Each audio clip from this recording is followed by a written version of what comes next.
ஒரு நாள் ஒரு காகம் ஒரு ரொட்டி துண்டை வாயில் பிடித்துக்கொண்டு மரத்தின் மேலே அமர்ந்திருந்தது. அத பார்த்த ஒரு சுறுசுறுப்பான நரி அந்த ரொட்டியை எப்படியாவது பிடிக்க நினைச்சது. அந்த காக்கா, நீ ரொம்ப அழகா இருக்கியே, உன் குரலும் இனிமையா இருக்கும் போல. அந்த புகழ்ச்சியை கேட்ட காகம் ரொம்ப மகிழ்ச்சி அடைந்தது. ஓ, நன்றி நரி. ஆஹா, என்ன அழகான காகம், நீங்க ரொம்ப அழகா இருக்கீங்க.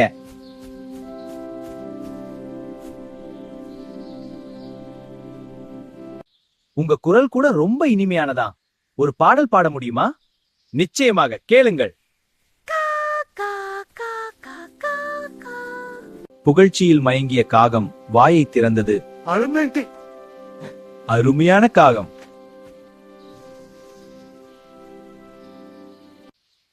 புகழ்ச்சியை நம்பினா இப்படிதான் நடக்கும். காகம் தன் தவறை உணர்ந்தது.